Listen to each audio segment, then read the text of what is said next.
Everybody's journey with osteoarthritis is unique.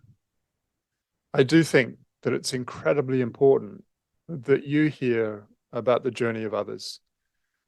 We're really privileged today to hear from someone who I've had the good fortune to look after and hear about their experience, both living with this disease, but also the success that they've had in now managing it.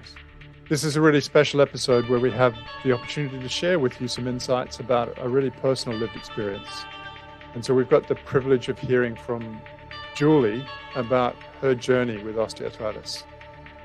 I do this primarily to help to motivate you and stimulate you and hopefully inspire you to learn from others who are walking a similar path and the opportunity that you may have to learn from them. Hello, Julie. Welcome to the show. Hi, David. Or I should say, welcome back to the show. But it's great. It's great to have you back, and really appreciate you taking the time out of your busy life to come and talk to us as well. Now, before we get in and really talk about your recent journey, can you just share with the listeners a little bit more about your background in a typical day?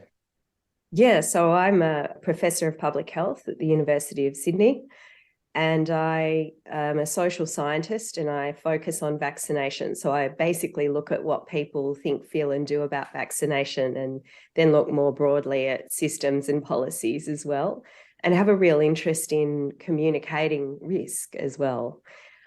So I do research and teaching and supervision and a lot of admin that comes with these jobs at this level, and love my job. I feel very privileged to have it. Yeah, we are very lucky, aren't we? I mean, the variety that comes across, I think, everybody's desk every day keeps us engaged and interested. And obviously, we've had the previous conversation on the podcast, which was very much around what we could learn from your experiences with vaccination, which was obviously incredibly topical for the last few years, but about human behavior and changing human behavior, which will be very germane to what we're talking about today as well. Indeed, yeah. Now, Julie, I know you've got a lot of outside interests, but when you're not at work, what do you like doing?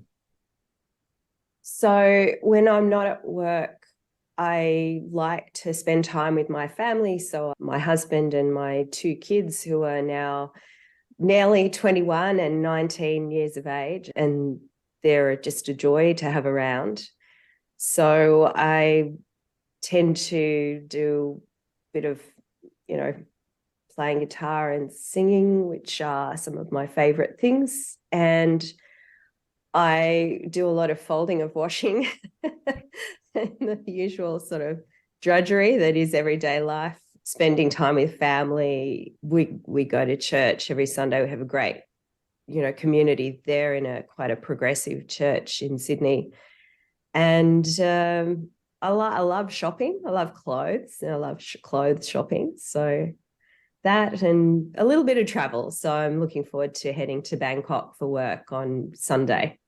Yeah, it sounds like a wonderfully full and enjoyable life. And I think, like many of us, and I'm not sure whether you've experienced this, but in recent months, it feels like people are overcompensating for the lack of travel that's happened through that whole COVID period. And so I don't know how many times I've been on a plane in the last couple of months, but it's far too many. My carbon load for the community has not been good, but hopefully I'll slow down again relatively soon. Now, Julie, if you had to describe yourself in 5 words, what would they be? Oh, I'd have to say I can be quite tenacious. So when I've decided I'm going to do something, I will make it happen. Recent example is a colleague who is a Sudanese postdoctoral researcher, found himself stranded, unable to get back to the country because of the conflict there. So I've organised to get him a visiting fellowship here at the University of Sydney so that he can continue his work. And, that took a bit of tenacity to get that all organised relatively quickly. So that's a kind of a practical example, I guess. I'm quite enthusiastic, empathic, and I think I like a bit of fun. Like, I was the youngest in the family, so I had 3 older brothers, and then there were 7 years and there was me. So that kind of shapes your identity as being the, you know, the youngest, the cheekiest, the most provocative. And so I think I still have that part in me of the person who likes to have a bit of fun. And I can also be a bit scatty and forgetful as well, which gets worse as you get older. I think that's part of having a professorial position, isn't it? Aren't you meant to be forgetful?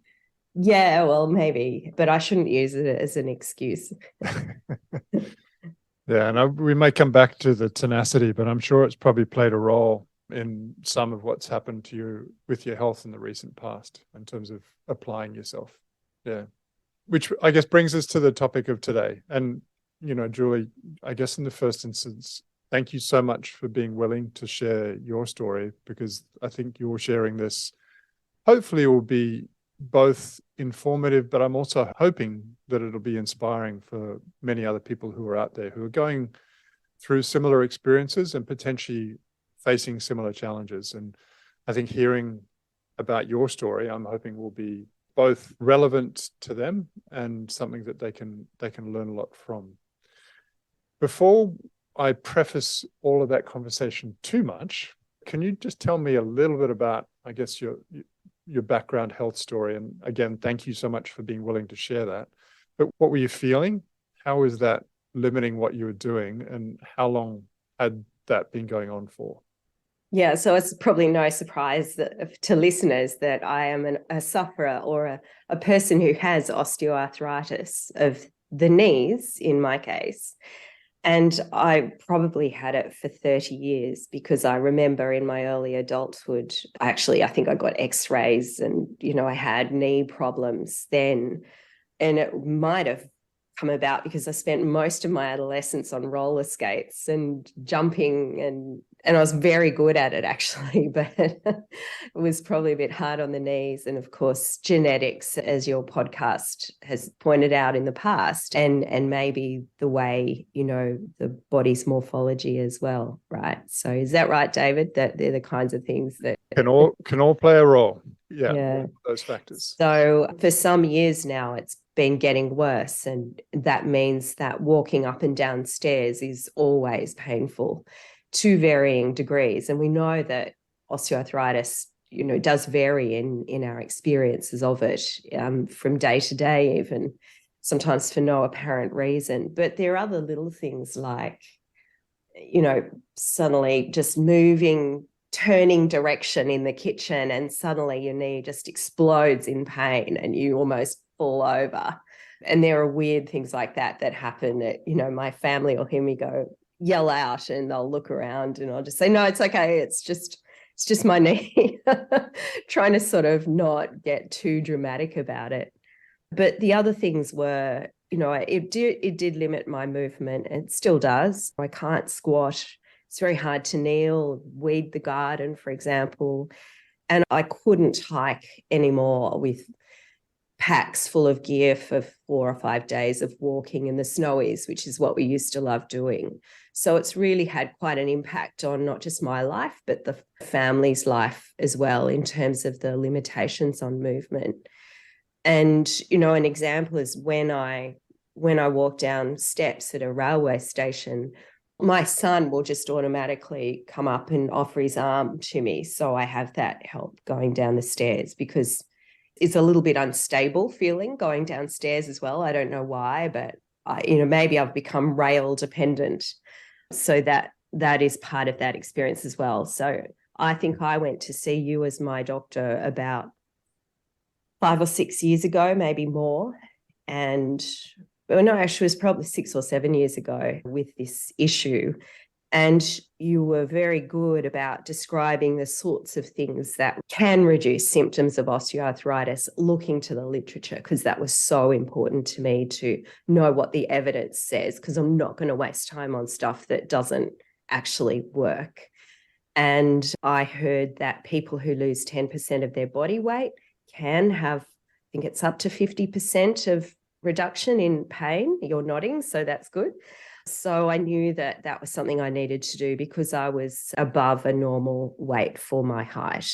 So I'm only 5'2", maybe less now, and 158 centimeters. So I'm quite short.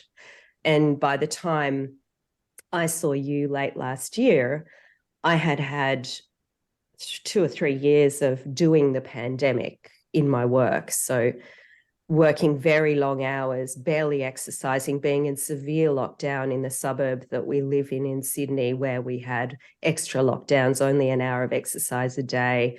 I was probably doing 100 steps a day. And then by 2022, I was doing 10,000 steps a day in my commute to work. So I had this dramatic change in walking, but no change in my weight, which was 88 kilos and a BMI of 33, I think.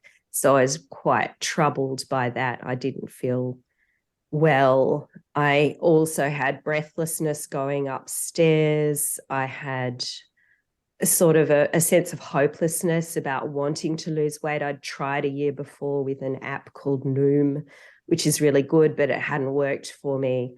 And I really, really wanted to lose weight. For me, that was a key to getting healthier, but I just didn't quite know how to do that. Yeah, no, thank you so much for sharing that. I mean, it's obviously having a huge impact on your life and, by the sound of things, your family's life as well. And, you know, the quality of your lived experience sounded less than optimal. Now, you'd lived that for a few years and it obviously got worse through the whole COVID period. What was it particularly that triggered you to do something now? What was the motivation? Ironically, David, it wasn't actually the knees that was the trigger. It was 9 months of plantar fasciitis, which is pain in the plantar fascia, so that, you know, the heel for me of both feet. And it was quite painful. It really did affect my quality of life. And I was very, very sick of getting that pain. It was obviously, I'd done 100 steps a day and then 10,000. So that wasn't helping. And I knew that there was a relationship between a higher body weight and experience of plantar fasciitis. Not always, but probably that was not helping me. And I also, because I was breathless, I thought, oh, I better just see the doctor about that. And he put me on blood tests, and it turned out that I had anemia and I had slightly elevated blood sugars and slightly elevated cholesterol and slightly elevated blood pressure. So I was basically in metabolic syndrome.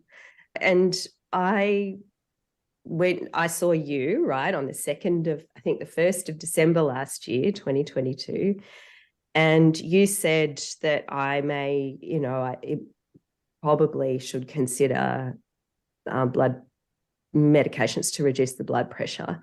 And I just remember my eyes widening over the mask going, oh, no way, that's not how I self-identify. I'm not old enough yet to be a blood pressure medicine person. You know, it just sort of, it did something to my identity. It threatened my identity. You know, I know younger people have to have blood pressure medications, but for me, it was just a horrible sort of signal. And so I just then at that moment had it all fall into place. You know, you hear about people who quit smoking saying, I just decided to quit. Well, for me, it was, I just decided to quit the practices that were keeping me heavier than I needed to be. So I guess I call it a kind of planetary alignment of motivation. And I made a decision to make some pretty big changes. So what did you actually do, Julie? Well, David, I lost 13 kilos Wonderful. in 4.5 months. Yeah. And I lost the first 11 of those kilos in the first 3 months. So I was 88 kilos, 158 centimeters, and now I'm 75 kilos. Superb. So yeah. that has been just an absolute unmitigated joy to be able to finally achieve that goal. Now, I'm very aware that there are people who are a heavier weight than normal and are comfortable with that. And I'm also aware, having felt this myself, that obesity comes with a lot of stigmatization. And, you know, I notice that you're really careful in the language you use about being a heavier weight than normal and so forth, because you probably know that all too well as well, that in fact obesity can be counter to strategies to actually address it, because people feel shame and stigma, and that can be reinforced in some situations in healthcare. So, and I'm also aware that for some, dieting can lead to unhealthy behaviors around overly restricting their eating and that kind of thing. So I want to, when I'm talking about a lot of weight loss, I want to sort of put that context around it. That for me, yes, I was sort of self-stigmatizing because I was very heavy, but I was also aware that there are some people who go on a weight loss journey and just keep going and actually become very unhealthy through that. So I think that's important to point out. No, I think that's a really important topic, and I think it's something that obviously is pervasive out there in the community. And I for one, I do try to be sensitive to the concerns around stigma, and I by no means am I perfect, and I recognize that I'm imperfect in many ways that I describe a person's body weight. But I think that there's also a nexus here that I think is really important we talk about, is that I think a lot of the time health professionals, potentially because of the fear about using language that's inappropriate, because of the stigma, they don't talk about it. And that's, to me, as much of a problem as the counter to that. Because if it is definitely contributing to the health concerns that a person has and you don't talk about it, that's, something that I think is really remiss in terms of what we do. So, I think we've got to call it when we see it, but obviously be sensitive in the language that we use around describing that problem, and recognize the challenges that people have in dealing with it. I so agree with you, because there's an absolute parallel with immunization, where we've listened to conversations between clinicians and very hesitant parents. And they're usually in a clinic where the child has had an adverse event after the vaccine. They're worried, scared. And sometimes the clinicians can be overly cautious about actually saying, I'd really love to see you vaccinated. I don't think the adverse event's going to happen again. And they're too reticent. They use that following communication practice rather than a guiding communication practice. And that's what, behavior change counseling, like motivational interviewing, brings in. It's a guiding style. It's not saying you have to do this. It's saying, I'd love to see you lose some weight, because I think being above a normal weight or a little bit heavier is exacerbating your pain. Would you be willing to consider, and that is very responsible, reasonable practice for clinicians and should happen. Like I don't think I had any people directly say to me, you should lose weight. And I think I probably would have been receptive to that. But I did know from you that my chances of reducing my pain if I lost weight were going to be higher. And also when I lost the weight, you said to me, and how's your pain? So it wasn't like the weight was the end goal. It was like the pain is the end goal here, which shows care. Yeah. So what ended up happening to your symptoms with the weight loss, Julie? So I have, my sugars and cholesterol have gone back to normal range. My blood pressure has reduced. I did a whole lot of things to lose the weight. So I went on this diet where you reduce your intake of calories to between 800 and 1,000 a day. You reduce your carbs markedly to 50 grams a day. You increase your protein to 50 grams a day. So you're filling up on protein. And the idea is, it's called the fast keto diet. It comes from the British doctor Michael Mosley.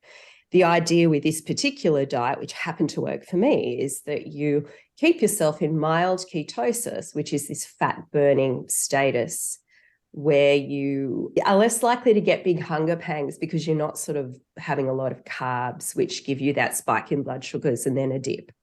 So that worked very well for me, and it actually wasn't as hard as I thought it would be. I was having a glass of wine each night to wind down. I stopped that because that was getting me to then eat more. So that was very helpful. And I did this workout app with There's the Johnson and Johnson Smart Workout, and it's just 12 minutes a day, because you can't let the perfect be the enemy of the good. And when I began doing that on the 2nd of December 2022, I found it very difficult to do because I had almost no fitness. And I had to be really gentle and scale down the exercises. But now I can do it all. It's push-ups, it's wall sits even. I can do the wall sit now, which I'm very proud of. Squats. My knees still crunch with the squats, but that's okay. I listened to your podcast a lot, so I got to learn a lot more about my condition. I learned that you can exercise with a little bit of pain, and you need to know your own limits and take care of yourself.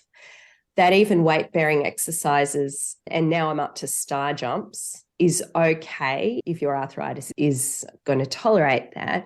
A little bit of pain is okay. A few star jumps for me is okay. So there are a bunch of exercises in this app that I still do every day that are just so much easier for me. And that's a sense of achievement. And after I've done that exercise, I feel quite energetic, and I've still got the music going. So I'm dancing around the kitchen and my husband's laughing at me. And for the diet, I used shakes occasionally, but not too much. And I used some psychological strategies that I'd learnt from this Noom app that I'd tried earlier, where you notice catastrophic thinking. If you've just, for example, been served something with a side of chips and you didn't want the chips, but they've turned up, and oh, damn it, I'm going to have the chips. You try not to think, right, this is my downfall. I can't do this. I'm a failure. You notice that critical thinking and you arrest it and say, no, it's okay. I've had a few chips today, but I can start again tomorrow. So you diagnose and you treat catastrophizing. And that's really important for people who have tried to lose weight and haven't done it successfully. So all of that means that now I'm in a much better place physically. I can get up and walk around easily. I'm lighter. There are so many benefits to losing weight that I didn't even anticipate, through to tiny things like being able to easily tie up my shoelaces and having more lace to tie up, because I've even lost weight in my feet. So it's these tiny little things every single day that are such a joy to experience through being able to do this. So it's a wonderful story. And again, thank you so much for sharing it. Has it made a difference to your family, to your commute, to your ability to sort of undertake activities that you weren't doing before? So we're yet to test out the hiking in the snowies, but I now realize that there's nothing stopping us from trying that again. I mean, for the difference in my heart, because my husband, who was extremely supportive, by the way, and that social support is crucial, because he was also influenced by my diet, so he's eating fewer carbs as well. He's a bit fitter as well, which is great. You so need that environment where people are going to support you. It's absolutely crucial. There is a big difference for me now in just like, I don't have to grab the railing every time at the station steps. I can walk down the middle, and I can even trot down the stairs. I still have pain, right? The osteoarthritis pain hasn't gone away completely. It is reduced. I don't have any more plantar fasciitis pain, and that's a joy because it was terrible. I think that the everyday sense of just being able to walk quickly, being able to get up out of a chair more easily, prance down the hall to grab a cup of tea, all of those things are just little ways in which I am relishing the fitness and being less heavy. And, my body is very grateful for it. Now, this is obviously a little bit more personal, and you don't necessarily need to answer this if you don't want to, but have you noticed a difference in your mood, and or have others commented? Because at least I know when I saw you recently, you had a very different disposition on your face. Yeah, well, I like talking about my weight loss. It's one of my everyone says it's one of my favorite topics at the moment. I'll get over it. It's a bit of a thing now, but Has my mood changed? I actually felt pretty mentally healthy, David, when we last spoke. But because I was feeling sick, right? I was anemic. The anemia I treated, that was another issue. But, because I was anemic, I had metabolic syndrome, I was puffed out just walking.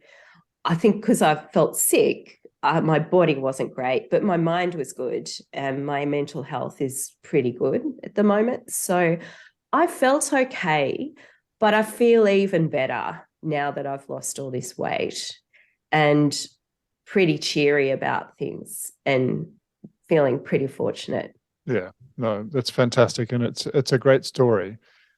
Any special insights that you think would be helpful to share about, I guess, ways that you've been able to maintain the change in behavior, simple tips that you've used for motivation? I know you mentioned a couple of them a moment ago about sort of catastrophization, but any other insights that you think would be valuable to share?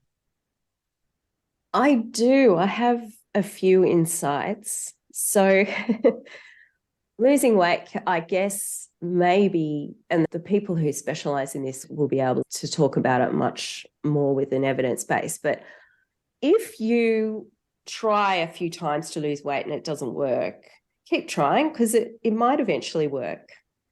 And you've got to find a way to do that you are confident is going to be sustainable. Because here's the thing, the evidence suggests that people who lose a lot of weight can put it on and then some. So I was grappling with the evidence, which was, if you lose weight, you're just going to put it on again. And eventually I was like, right, so let's say I've got another 30 or 40 years of life.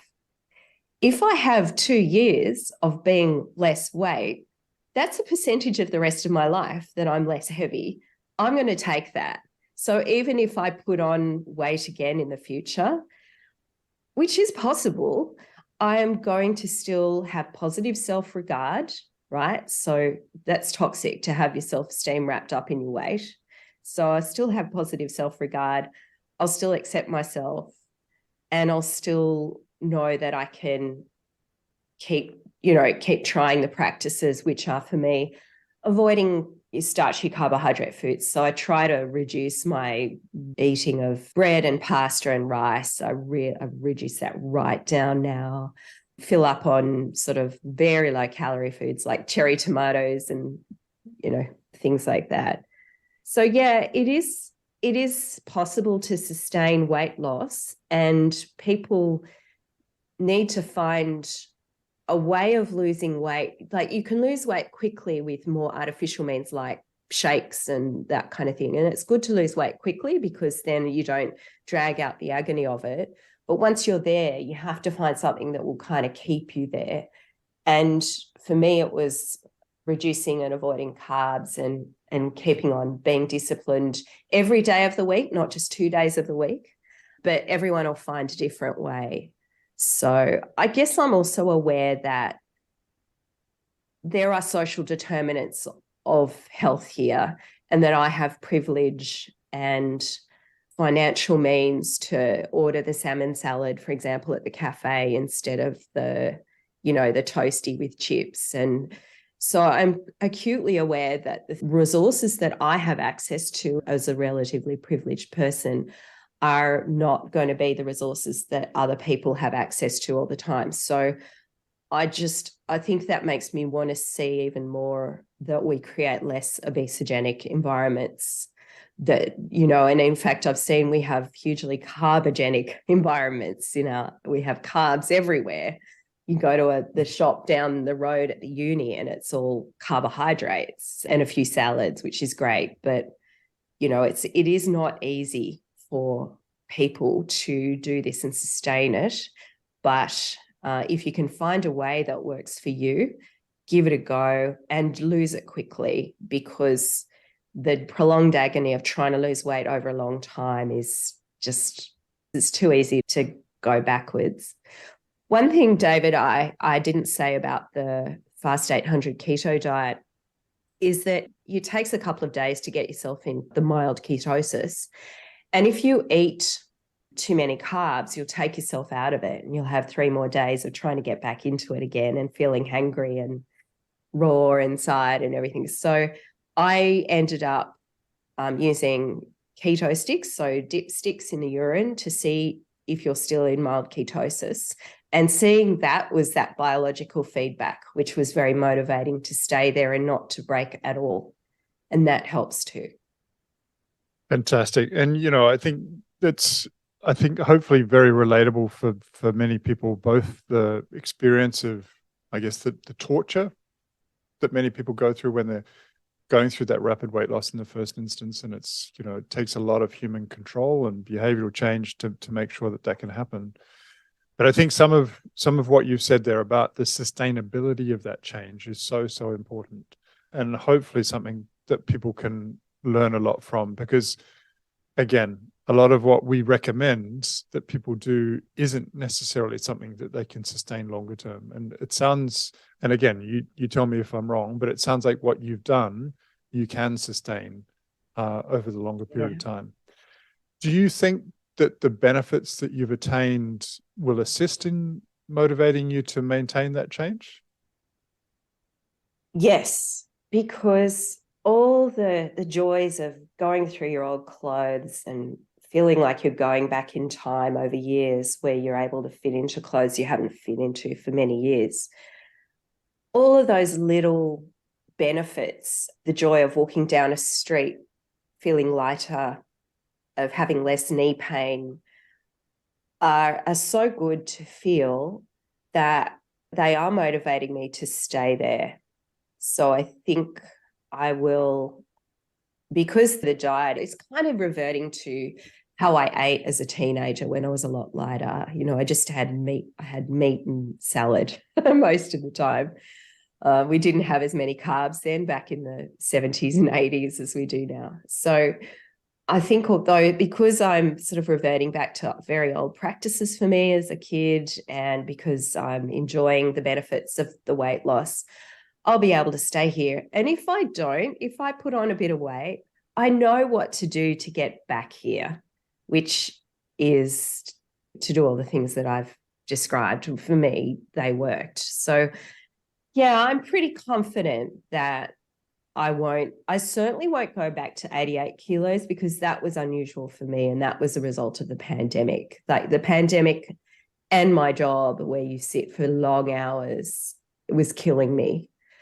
And because I was so busy during that time and not able to actually get out and commute and do all that incidental exercise. So normal life is going to be a little more supportive for maintaining weight loss and physical activity. Yeah, so I'm reasonably confident, but you can never be overconfident. No, for sure. But obviously, congratulations on the success that you've had, and whatever we can do to help you to sustain that, more than happy to assist in that regard as well. Now, you mentioned a moment ago about the sort of the environment we live in, particularly that promotes people gaining weight. Are there any other sort of barriers or facilitators that you want to highlight that you may not necessarily have already done so? Yeah, I think that for some people, I look at that Michael Mosley Fast 800 keto diet that I went on and think that sort of prescribes the meals that you have every day, and they're very low carbohydrate meals. And it assumes that there's somebody who's able to afford those foods, to cook the lunches that are on the menu plans. So it assumes a level of privilege, but it also comes, I think, from a very kind of white Anglo-cultural way of eating. I know that he talks about the Mediterranean diet, so I know that there are other cultures that are influencing that diet. But for example, if you're in a culture where rice is just such a basic part of what you eat, or pasta or other kinds of carbohydrates, it may be a lot harder to socially sustain those practices where you're saying, no, I won't have rice, because people, family might look at you strangely, or, you might have a lot of social gatherings where it's just culturally a bit more difficult to say, no, I won't eat that. And you don't want to seem picky and rude. So I feel very aware that the kinds of things that might work in one particular culture might need to be adapted in other cultures. And I actually would love to challenge Michael Mosley on that question, because I think there's a lot of cultural and class assumptions that are in that diet that was really successful for me, but may not be for everybody. Yeah, no, I think a lot of what we do is obviously tailored towards certain segments of the community, and those people that come from different cultures or ethnicities that may have different practices. And they're, I think particularly people who have different levels of health literacy potentially to what you have as well there, Julie, may have different levels of appreciation and understanding of that knowledge as well. Now, Julie, is there any one piece of advice, knowledge, or wisdom that you'd like to share in closing? Look, because I listen to this podcast, I know that a lot of people say this, so I'm going to say it too, because it's quite meaningful. And I learned something from it, which is don't be too afraid to move, even if there's a bit of pain there. There's going to be pain with osteoarthritis. You don't want to make it unbearable or unsafe for your body, but it's okay to move. And in fact, for me, it ended up being okay to do star jumps. So I don't know if I'm trying to look at your face, David. All good. To see what it's all good. If you feel okay doing it and you wind up okay afterwards, it's all good. Yeah. It's all good. And so it's very interesting to hear about the research on what causes pain from osteoarthritis of the knees and what can reduce it. And isn't it also interesting that the fact that weight loss can reduce perception of pain suggests something about the mechanism of pain as well. That, I know that scientists are yet to fully unpack how and why pain is experienced, but you do, I think, one of the podcasts indicated that the pain receptors change, and so you can actually perceive more pain. And so some of that pain management is psychological activity of the way you think about pain, the way you think about your condition, your attitude towards it, and how you should not let it make you fear physical activity, which is going to help. Yeah. No, it's such an important point to close. I mean, I think so many people are fearful and avoidant of activity to their detriment. And, I think hearing you say what you did and the experience you've been through and the confidence that you now have in your body's ability to do what you want to be able to do is superb. And is really, a testament to the work that you've done. So kudos to you. And, at least from my perspective, please sustain it, and you'll reap the benefits. Yeah. Julie, again, thank you so much for sharing that story. It's so powerful, so meaningful, and I really do truly hope that the listeners gain a lot from hearing you tell it.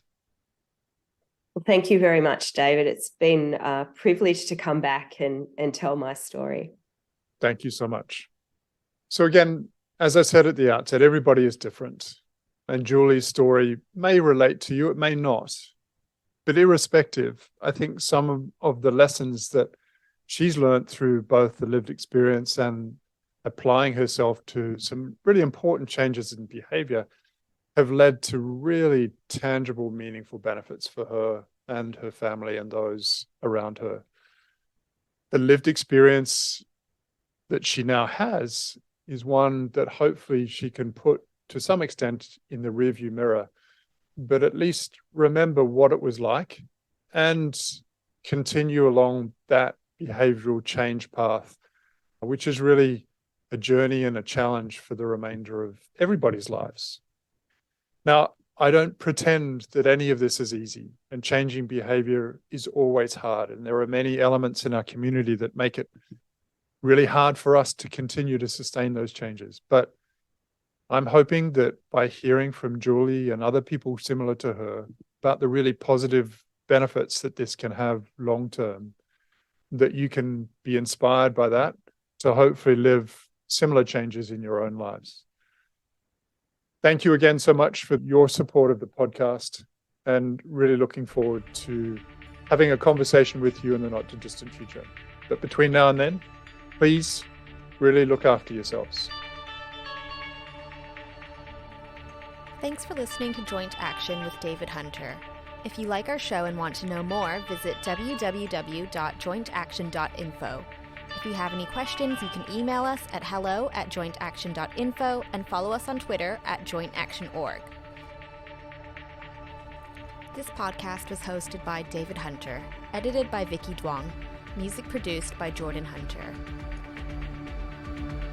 The information posted on this podcast is not intended to diagnose, treat, cure, or prevent disease. Anyone seeking medical advice should consult a health professional.